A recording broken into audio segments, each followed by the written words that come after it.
Pois olá, e aquilo que eu vos trago hoje é um vídeo que eu há muito tempo quero gravar, porque já li esta obra intemporal há quase metade do mês, ainda não tive tempo para gravar a correspondente opinião, mas é isso que estou a fazer agora, um bocadinho fungosa, sim, setembro chegou bastante frio. As salas de aula têm que estar sempre constantemente ventiladas, muita corrente de ar, e isso já se refletiu cá em casa. Os três estamos constipados e, inclusive, o mais novo já teve que ficar cá em casa de molho. Por isso, como vocês veem, não se morre do Covid.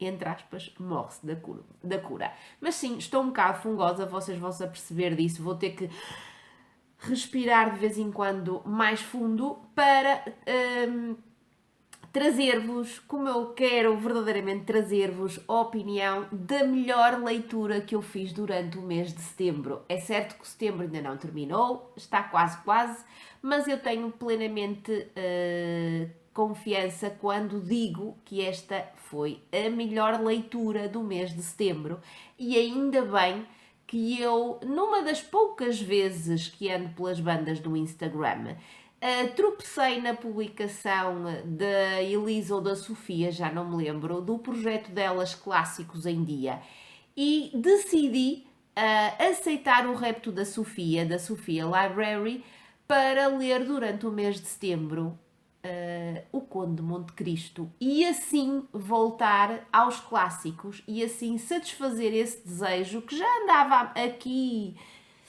a pairar há algum tempo. Desejo esse meu de regressar ao mundo dos clássicos, porque vejo tanta gente a ler clássicos e eu já não o fazia há tanto tempo que estava mesmo a precisar disso. E ainda bem que eu aceitei o repto da Sofia e virei-me para os clássicos, mais propriamente para os clássicos franceses, que não são verdadeiramente aqueles que eu conheço melhor. E que maravilha ter regressado aos clássicos e que maravilha ter conhecido Alexandre Dumas e que maravilha ter conhecido esta obra portentosa que o autor francês escreveu primeiro em folhetins, durante 2 anos em jornais, sim, e que depois se transformou neste clássico, nesta obra maestra, nesta obra-prima que está aqui nas minhas mãos e que nas minhas estantes moram nestas edições estas que me foram gentilmente oferecidas por ti, Viviana.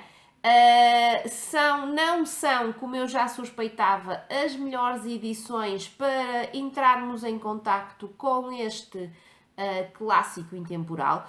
Tem muitas gralhas. Gralhas, não digo erros ortográficos, ou seja, são gralhas que se nota perfeitamente que não houve uma edição cuidada. Pronto. E que me fizeram estar constantemente de lápis na mão a corrigir essas gralhas, porque elas fazem-me tanta comoção que eu não consigo deixá-las passar incólumes, eu tenho mesmo que as corrigir, e sim, é o lado menos positivo destas edições. São pesadotas, sim, a capa é dura, mas mesmo assim não foi isso que impediu que eu tivesse saboreado isto da forma mais plena que vocês possam querer. É uma obra que acho que toda a gente já deve ter ouvido falar sobre ela. Toda a gente já deve saber basicamente o cerne e o ingrediente central desta obra. Eu também já o sabia. Sabia que isto que iria encontrar aqui, que seria tudo isto, andaria à volta de um plano de vingança.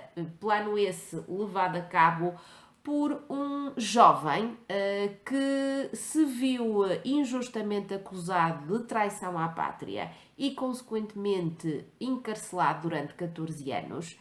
E que, apesar de, quando foi preso, ser muito inocente, ser a pessoa que mais acreditava no próximo, os 14 anos que passou em condições desumanas, numa prisão, num forte, fizeram com que toda essa inocência desaparecesse e, em vez dela, crescesse esse ávido plano, essa ávida vontade de vingar-se daqueles que estiveram diretamente por detrás do seu encarcelamento e da perda de 14 anos da sua vida, perda essa que fez com que não só ele perdesse a sua liberdade, mas perdesse muito mais.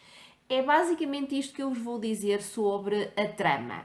Tudo o resto que eu vou mencionar foram aquelas coisas que me deliciaram até à exaustão e que me fizeram acreditar verdadeiramente que os clássicos são clássicos por alguma razão, que eles sobreviveram a tantos e a tantos anos por alguma razão e que continuam a deliciar leitores ávidos de tecnologia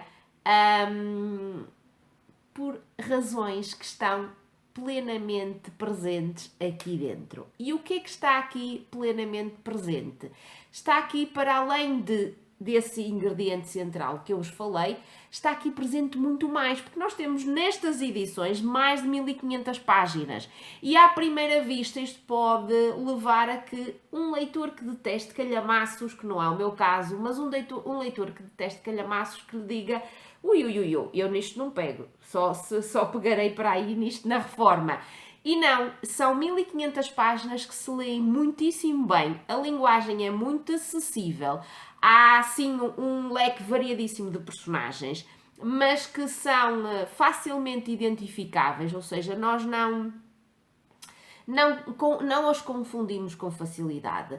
Há um ritmo muito vivaz da narrativa, que vive de frases maioritariamente curtas, da presença de muitos diálogos e depois de uma mudança de perspectiva, ou seja, nós muitas vezes acompanhamos personagens que não é a personagem principal, que não é o Conde de Monte Cristo, mas isso não faz com que nós fiquemos a ler partes mais chatas e mais sensaboronas e daquelas que, para que é que eu estou a ler isto, eu quero é acompanhar o Conde de Monte Cristo. Não! Tudo o que aqui está é verdadeiramente interessante. Todas as personagens têm a sua bagagem. É claro que se vocês me perguntarem qual é a personagem que tem mais camadas, é sem dúvida alguma o Conde de Monte Cristo.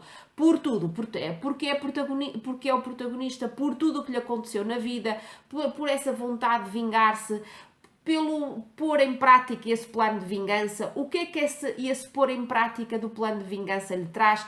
Obviamente que ele é o protagonista por excelência, é aquilo que nós podemos considerar um anti-herói, porque tem comportamentos que nós à primeira vista podemos torcer o nariz aos mesmos, mas ao mesmo tempo nós conseguimos compreender as razões dele e é um anti-herói que não consegue deixar a ninguém indiferente, a nenhum leitor. Eu pelo menos não consegui, eu adorei, mas também gostei, como estava a dizer, de todas as outras personagens, que são menos dimensionais, é verdade, que têm ali uma carga muito clássica. Nós temos aqui uma narrativa que acaba por ser clássica, acaba por ser romântica e por nós encontrarmos esses ingredientes típicos de autores do século XIX ainda muito imbuídos na corrente literária do romantismo. Sim, está tudo aqui, é verdade,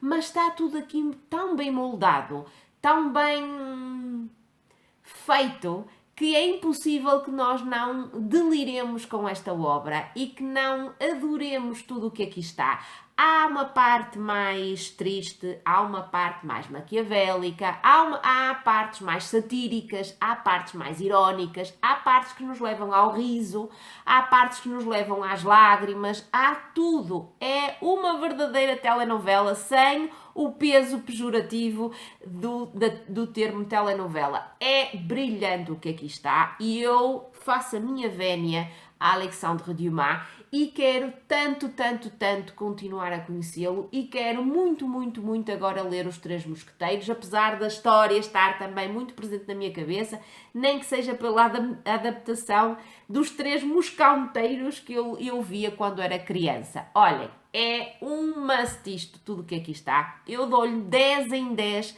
sem dúvida alguma, e adorei este meu regresso aos clássicos e quero muito, mas muito continuar a descobrir ou a redescobrir Todos esses autores dos séculos XIX, princípios do século XX, mais para trás do século XIX, se for necessário, porque eles são clássicos por alguma razão. E eu rendi-me sem nenhum tipo de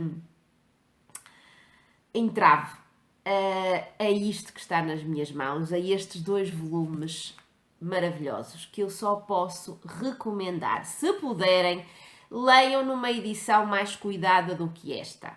Sim, esta vai continuar nas minhas estantes porque foi a Viviana que me as ofereceu, quem me as ofereceu. Mas se puderem, leiam numa edição mais cuidada. Se não puderem,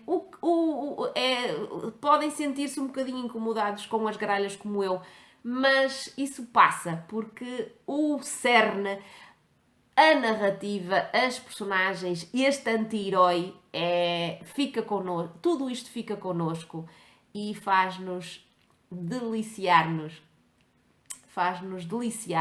com tudo isto que está aqui. 10 em 10. Obrigada, Viviana. Leiam, por favor, se ainda não leram, se como eu ainda não leram. Se já leram, digam-me em baixo nos comentários se estão de acordo comigo. Se acham que os 3 Mosqueteiros também vão ser uma leitura deliciosa ou saborosa como esta. E, por favor, recomendem-me mais clássicos, não me importo, podem recomendar clássicos que eu até já tenha lido, mas não interessa. Digam-me aí em baixo aquilo que acham que eu posso querer conhecer a breve prazo do mundo dos clássicos. Um beijinho, 10 em 10. Ai, que maravilha este regresso aos clássicos. Beijinhos!